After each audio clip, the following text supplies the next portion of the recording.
Ֆիքսել պահն ու այն դարձնել հիշողություն, լուսանկարչությունը Հենրիի տարերքն է։ Շատ եմ սիրում նկարել, բնությունը, մարդկանց։ Հաշմանդամություն ունեցող պատանիների աշխատանքներն են, այսօր բոլորիս հայացքները նրանց են ուղղված։ Դեկտեմբերի 3-ը հաշմանդամություն ունեցող անձանց միջազգային օրն է։ Օրվա տեսանկյունից շատ կարևոր է խոսել, որ հաշմանդամություն ունեցող բոլոր մարդիկ ունեն նույն իրավունքները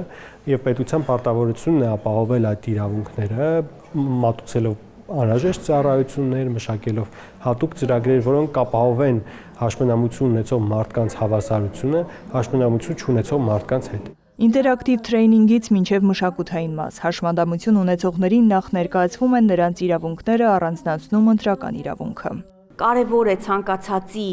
ձայնը, ինքնությունը, իր իրավունքը իրացնելու պայմաններ ստեղծել։ Այսօրվա միջոցառումով մենք փորձեցինք մեկ քայլ առաջ գնալ։ Փորձել ենք ցույց տալ, որ բոլորի համար մատչելի միջավայր կարելի է ստեղծել։ Բոլորով միասին կարելի է իրավունքների մասին իրազեկվել։ Կարևոր է ընտրական իրավունքը դիտարկել լայն համատեքստում եւ դրա հիման վրա կազմակերպել հենց ընտրությունների գործընթացը,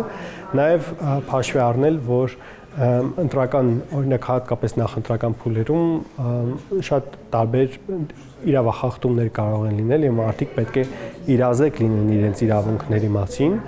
Իհարկե իրազեկ լինել դեռևս չի նշանակում պաշտպանված լինել կամ բացառել այդ իրավախախտումները, բայց դա նվազագույնն է, որ մենք կարող ենք անել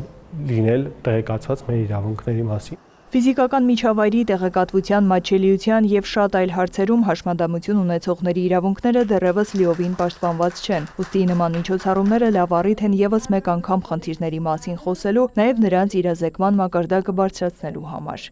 Նարեկ Ոսկանյան, Արամ Հարությունյան, լուրեր։